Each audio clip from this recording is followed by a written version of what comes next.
what's up, everyone? Casey here with David Sirlin of Sirlin Games with Fantasy Strike at PAX South 2019. How you doing?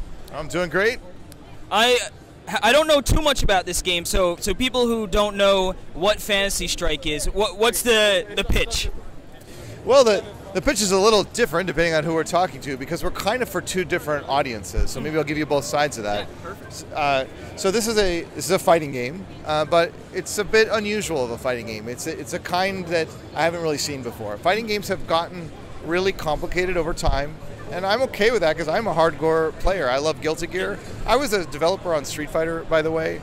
Yeah, I was the lead developer of Street Fighter HD Remix, and I used to help run EVO, the biggest fighting game tournament in the country. As a player, I was top 8 at EVO 3 times. So what you're getting from that is, like, I know the hardcore side. Yeah, well versed in the fighting scene. Well versed. So what this is, it's like a Trojan horse. It's like a thing in disguise. On the one hand, it's a fighting game that's meant for tournaments, that is difficult to play well, that is a deep strategy game. But the thing that's unusual about it is that it's also the easiest to learn fighting game we could possibly make. And so we really want to go back to the drawing board of the whole genre. How can we streamline it? How can we start with nothing and add more and more elements until you get the real fighting game, but then don't add more. So doing joystick, so Nintendo is your focus, right? Yeah. So this stuff about controls that matters a lot, because people are not going to be playing this on a joystick. Fighting games are usually played on joysticks. Fantasy Strike has no joystick motions at all, like quarter circles to do a fireball. Everything is a single button press, and the buttons, the different kind of buttons you need to press in the game, they map exactly to a Joy-Con. Okay. Oh, so you could play just one single Joy-Con on this? Single Joy-Con. So think of it this way, like, could you play Street Fighter on a Joy-Con? You could, like, in theory. Yeah, it might not be the best way. I don't think you would, though. But here, because everything is a single button press with no motions, and also another unusual thing, there's no crouch in this game. You walk left and walk right, and there's a button for jump. If you want up to be jump, you can set it that way, but by default there's a button for jump. The point is that your left hand, it's moving your character left and right. It doesn't have to, how do I put this? It works better with those analog sticks. It can be difficult to control a fighting game character on those sticks in general. Yeah. But Fantasy Strike is really made, to fit well on a Joy-Con. Of course, it works well on a Pro Controller too. But it's welcoming, to like someone who might not be familiar with a fighting game, or you know what I mean. Like you said, not someone who hasn't practiced, the in-depth kind of thing. Yeah, so I'll say a couple things about, like, if someone hasn't played fighting games, or if they played a long time ago and the genre got away from them, and then a couple things about if they're already experts. So the thing that's really great for beginners is we try to be as readable as possible, as understandable as possible. So, like, the life bars, they're in chunks, discrete chunks of life. You know exactly how much life you have. Most characters have about 6 life. So a combo might be jump and attack when you land, cancel into a special. 3 hits, 3 damage. Before you even perform it, you can tell if it's going to kill or not. It's very understandable. There's a super meter. To do a super move, you just press the super button on the ground, or you can jump and do it, and you'll get a different move in the air. Your meter fills automatically over time, because that's the easiest way to understand. It's a little detail, but it's another example. There's an input buffer. It's 8 frames. That's actually very large. So what that means is, if you want to do a move and then do another move right after, you don't have to have very precise timing. You got a little wiggle room. Yeah, and don't read into that the game is shallower. No, it's got nothing to do with that. If you want to do a thing, we want that thing to come out. It's about your decision to do it, not the execution of did you fail at it. Yeah, I tried to do this and wasn't able to execute. Right, so these are something. Okay, another example is there's a move list in the game that's very visual, and it puts all your moves on one screen with annotation of what they all do. Kind of Overwatch does a similar thing. Another example of the character select screen. The characters are labeled what kind of character they are. If they're a zoner like Ryu in Street Fighter as a zoner. He tries to keep people away with his projectiles. Or whether they're a rushdown character or a grappler. Our fourth category is wild card, which kind of just means doesn't fit in the others. But that really helps you just know what you're getting into. Another thing I haven't seen before that we do is we have a tutorial. That's kind of standard. Interactive tutorial will teach you the very basics. But when you want to go to the next step, there's a screen that kind of looks like Netflix, like you're watching different TV shows, and it's like each character in our game has like their own TV show.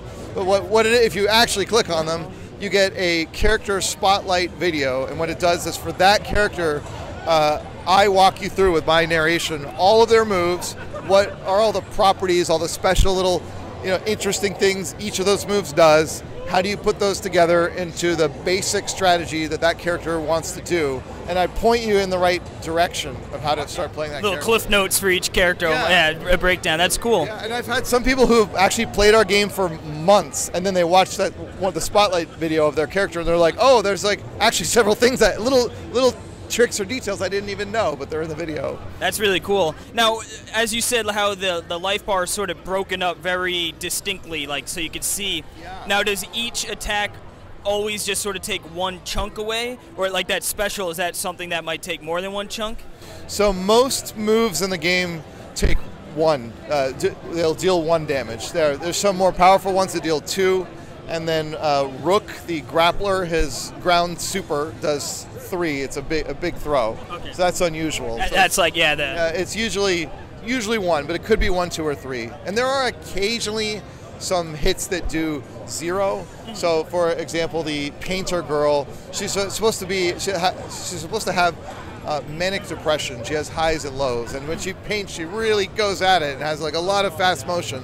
So she does several swipes, but all of it is just to do 1 damage. That's just for show. Yeah, visually looks cool. Show. But you can think of it as the move did 1, even though if we put in a little flourish. It looks like it might have done more. But yeah, I mean, visually it looks really wonderful. Like the character designs look really cool. I see there's 8 up here. Is that the final? Is that the roster? Well, there's 8 on this beautiful wall art you're looking at, but there's actually 10 in the game. Okay, cool. Yeah, 10 is the roster. Awesome. Now, do we know when this will be coming out on Switch?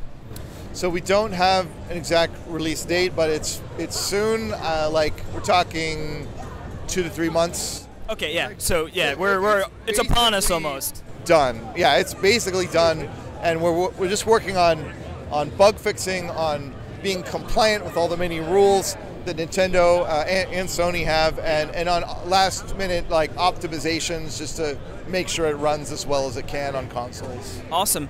Now, of course, we're playing here local multiplayer. Will there be online multiplayer with this as well?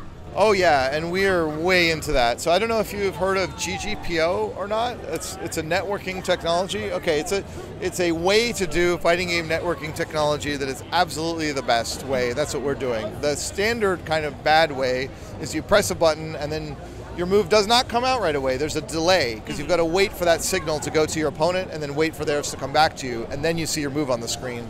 The way GGPO works is you press a button and you see your move on your own screen instantly as if you were playing locally, right away, totally responsive. Now, it's possible that level of instant could get a little out of sync with what the opponent is doing. And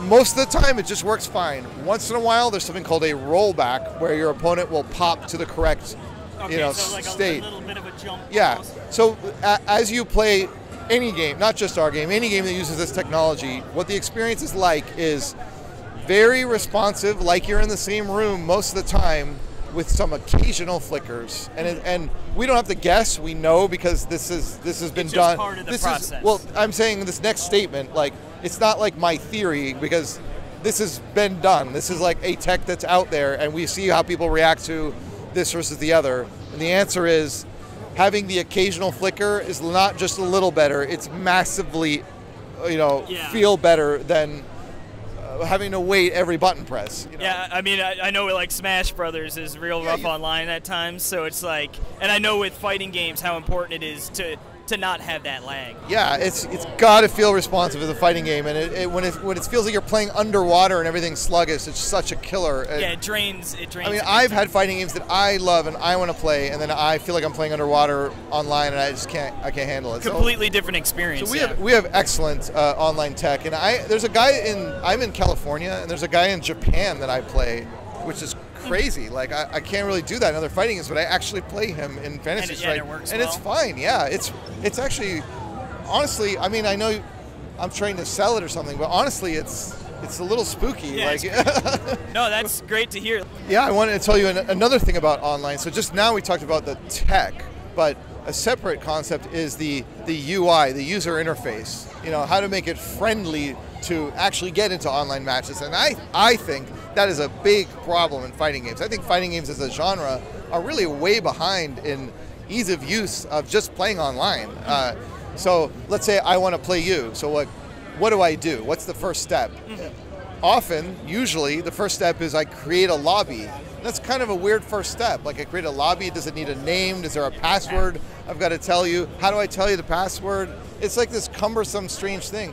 What if I wanted to call you on the phone, though? Can you imagine if I called you on the phone and I'm like, let me create a lobby for us to talk in, like, no, okay, we used to dial phones, but today, if I want to call you, I would look at my list of people on my phone and I would touch your name, and that's it. Yeah. So why doesn't it work that way in a fighting game? That's how it works for us. So in our game, inside our UI, not in like the Nintendo OS, but inside our game, you have a friends list. Okay.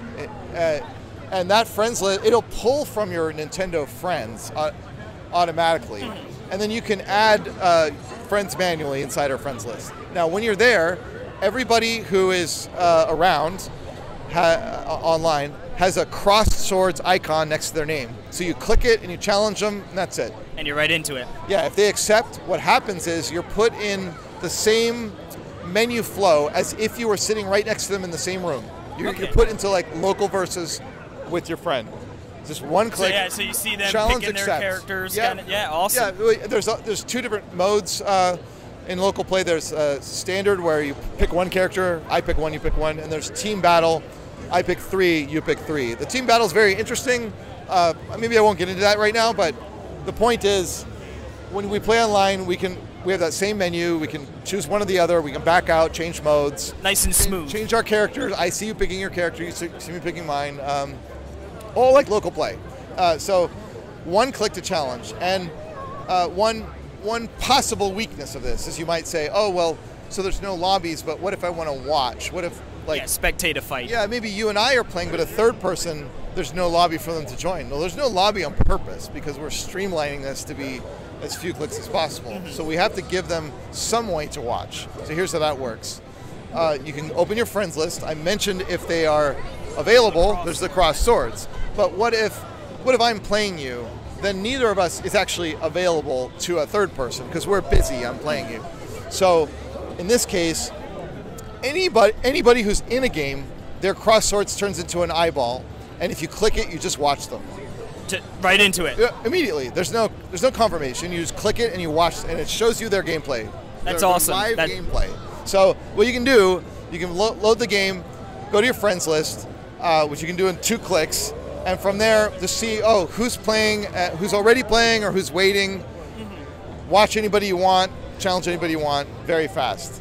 Yeah, it seems that's straight to the point. You know, yeah, it's. Sometimes you get so lost in menus, and it's like, I just want to get into the action. Yeah, so this friend codes, right, and passwords. Yeah, I know Nintendo is the worst with that too. So yeah, that's probably good that it's like, let's just get into our own. I mean, you see why we made our own system for this, right? Oh yeah, absolutely. Absolutely. Yeah, okay. Awesome, man. Well, it sounds really great. Like I said, it looks great. We're going to have footage up on Nintendo World Report TV for you all to check out. And thank you so much for taking the time. There's one last feature you might want to know about because we unveiled it here today. Oh, I'd love to hear that, yes. Yeah, so it's the first time we're showing it, and it's a new single-player mode. We have an arcade mode with illustrated stories and endings, and we have a survival mode. But today we're showing a new mode called Boss Rush. And the way that works is you fight a series of 8 bosses, and they're random which ones you get, and they are more and more crazy. Each one has more and more ridiculous power-ups, and they start like filling the screen with insane nonsense. Fireworks going off, bombs going off left and right, like a dragon will fly by. Spectacles, yeah. Yeah, so it gets more and more ridiculous. And then to allow you to compete, before each of those fights, you pick some power-ups of your own. You have some choices, of how you build your deck. That's what you're doing. Like, it's accumulating. So you pick a power-up, you fight the first boss, you pick more that adds to your previous ones, and you're building up more and more. So you just become like a complete badass by the end of it, yeah. if you make it there. I mean, it gets like, honestly, at the edge of game breaking towards the end, how ridiculous everything is, but that's the fun of it. So it's like a roguelike thing where, you can play it over and over because you can put your character together differently. Yeah, it's going to be different each go through. Yeah, so that's the most replayable single content that we have. Awesome. I mean, that sounds really cool. Yeah. Well, awesome, man. I really appreciate you taking the time and speaking with us, and we're excited for Fantasy Strike, which coming out within a few months. Yeah, within a few months on Nintendo Switch. Awesome. Thank you so much. All right, thanks.